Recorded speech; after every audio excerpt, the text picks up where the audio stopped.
What's going on, guys? KEVINCAGE here with another crypto update. In today's video, we're just going to run through some recent news. In the previous video, we shared the similarities in structures when Bitcoin broke into an all-time high price back in 2017 and came back down, and then even back in 2020.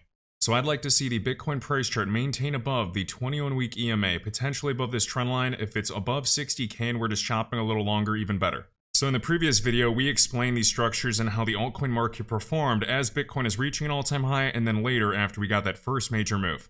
Alright, first up, we have XRP Drop sharing a clip of Ripple speaking at the Digital Asset Summit. Super interesting. We're going to play this 1-minute clip. Listen up. No, but I'm going to slightly restate your question. So why are blockchains well suited to solve pain points in payments? And so look, I start with blockchains are global networks out of the gate, right? And some of them are very efficient. So for example, the XRP ledger, which we work with, has been facilitating value transfer in 3 to 5 seconds consistently throughout a period of almost 12 years at a fraction of a cent, right? Without any security incidents on the network.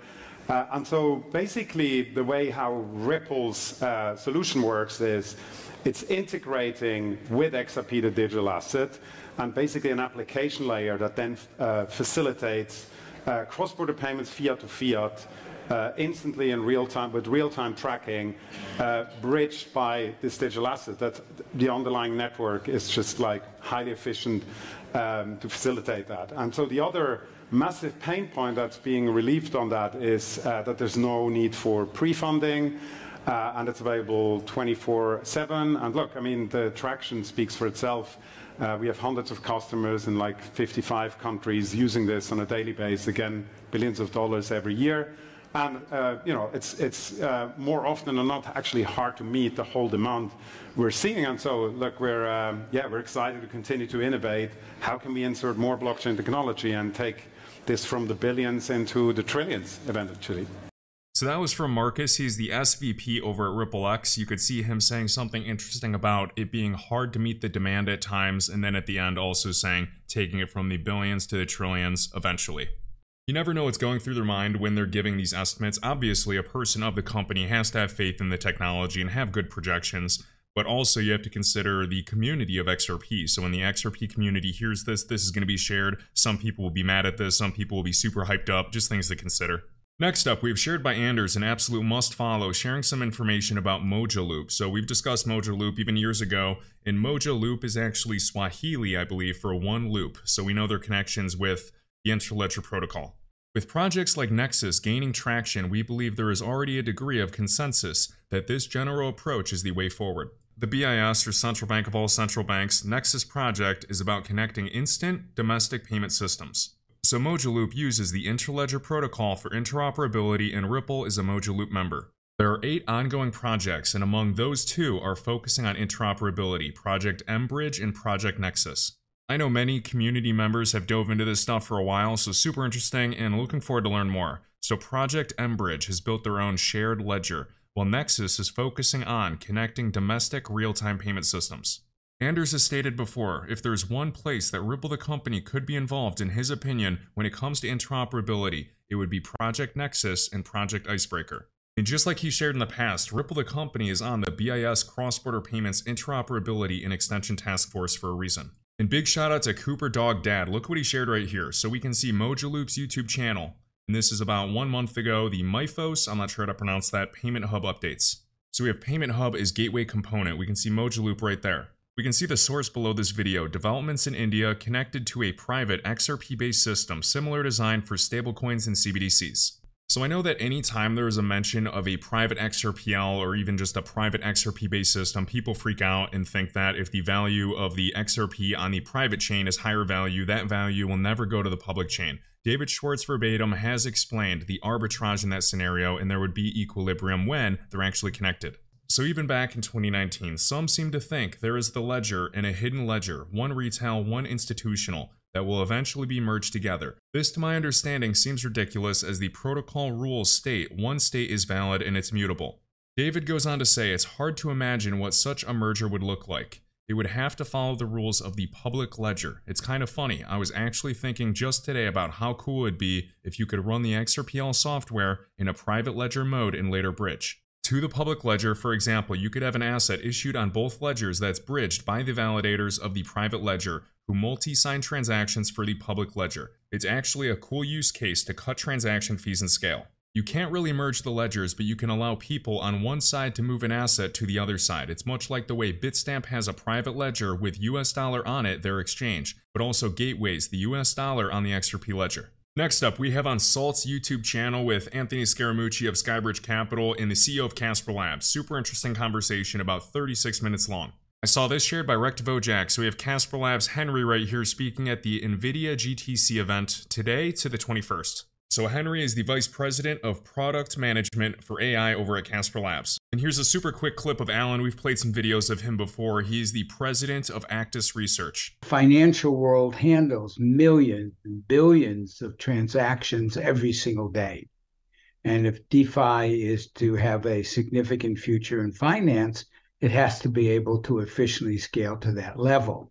So one thing is for certain, DeFi is absolutely going to be part of the future. They're looking in ways to regulate it. It has to be regulated to some degree. But DeFi alone, for a variety of these sectors, could power billions, possibly trillions of transactions. I know a month or two ago we shared some clips of Alan explaining Actis, which accounts for 98% of all financial contracts in the world, and the obvious benefits that blockchain brings. All these panels on Casper Labs' YouTube channel are super interesting. Even if you don't like Casper, I encourage you, if you have nothing to do, just to watch all of these because you're going to learn a bunch. Tons of topics on AI, sustainability, telecom, etc. We have right here by Rathik Haneman. So a month ago, Deloitte report on corporate payment sites Ripple for clearing and settling corporate payments. So we can see this paper by Deloitte that just came out last month. So we have Ripple right here, MasterCard, and Stripe. Another thing that I think is really cool, and I may have shared this in a previous video, but we have right here Mitch. He's the co-founder and CEO of Theta Network, and just emphasizing this, not just 3.9 billion Android devices, but also possibly 150 million Android TVs. So this tweet is referring to the pilot release of Edge Cloud for mobile, but this is just an example of how many devices are connected to infrastructure and the power that DePIN could have in the future. And when you hear DePIN, you might think cloud infrastructure, storage, and computation. You could think wireless, energy, etc. But just think of it as blockchain utility. And big thanks to King Wolf for sharing this. I'm also excited to keep tabs on the DIFC in Dubai. We've talked about the billions of dollars they have, their population of about 3 billion people when you include all of the countries. Just a very, very interesting place that is taking blockchain utility seriously, including crypto payments. And payments for crypto is not the only application. That's just an application that our brains can kind of get used to and see the benefits in right away. But there are so many other applications being built that are absolutely exploding. AI, scaling solutions, any type of computation, zero knowledge proofs, etc. So it's important to always be looking through the good days and the bad days because frankly, there could be new applications, new use cases we've never even thought of that could be exploding in the future. It's the same thing we've seen. We've seen little taste of Bitcoin ordinals. We've seen the rise of DeFi and DEXs like Uniswap. We've seen oracles, but there's more and more solutions being created every day. Decentralized identity is still super early, all types of things. We have right here shared by Zepsi. So new Fortune 500 Hedera use cases confirmed. IBM, Fortune 65. And keep in mind with IBM, you have Shyam, who's part of IBM. He's on Hedera's governing council, or IBM itself is. The fact that IBM, a Fortune 100 company, is taking this seriously and building integrations and applications with some of these protocols is super interesting. An EDF official, I'm not going to try to sound French there, and this is a French state-owned energy supplier and they're building new applications on Hedera.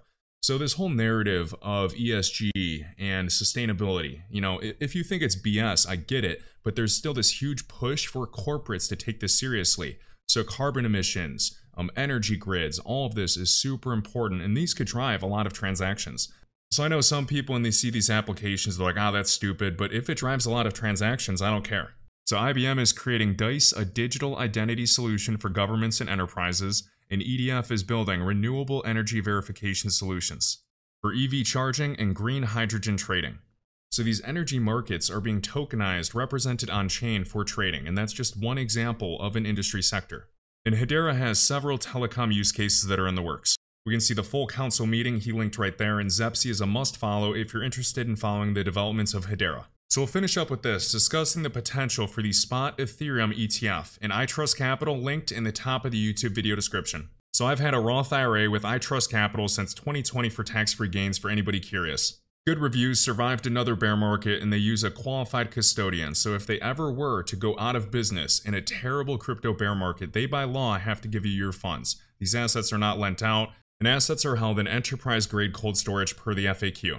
And as I've shared for a long time, I believe the Ethereum spot ETF is just a matter of time. I don't care if it's delayed for a long time, they do scare tactics or media does different denials and articles, I don't care. This gets approved in the future. And that's not financial advice, that is just my opinion. BlackRock applied for this application back in November. We saw a lot of people say the Bitcoin spot ETF wouldn't be approved, and then it was in January. Now this is a slow process, it's not like you just flip a switch and everything flies. We noticed some price action for the Bitcoin spot ETF, but the ETF inflow started really coming in later on. Now we've had at least over $10 billion of net inflow come into Bitcoin from the spot ETF. This is not BlackRock or these institutions per se buying it up. This demand is from actual clients purchasing the Bitcoin ETF, and that represents their share in actual Bitcoin backed by real Bitcoin. So this will be the same thing for Ethereum, XRP, Solana, any other alts in the future that get a spot ETF.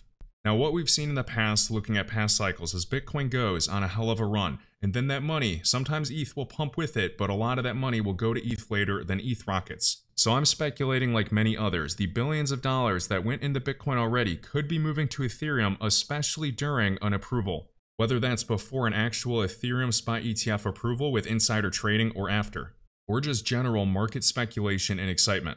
So we'll talk more about this in the future, but why do I, as a retail investor, not care about investing into an ETF? There are pros and cons, but when you're trading, you're locked in Monday through Friday in limited trading hours. I prefer iTrustCapital, at least for my retirement account, and it was a fit for me because I can do 24/7, 365 trading going right into the US dollar. I don't have to worry about counterparty risk holding a stablecoin. So it gives me flexibility because I want to buy and sell, late Friday night or Sunday morning if the market looks good or bad. But these crypto ETFs are part of the future. I think they have their place, and some investors that are super conservative might feel a lot more secure in this. There are already spot ETFs in other jurisdictions and countries. The fact that we finally got the spot Bitcoin ETF in the United States is huge, and I would be shocked for people not to agree that there will be other spot ETFs for other alts in the future, even if it takes a while. So I hope you guys enjoyed this one. Huge thank you to all that hit the like button. Links are in the video description, and I'll catch you in the next one. If you enjoyed this video, I'd greatly appreciate if you could hit the like button, let me know your thoughts down below, and my link tree is linked in the top of this YouTube video description, with all links, crypto resources, and discounts. I'll catch you in the next one.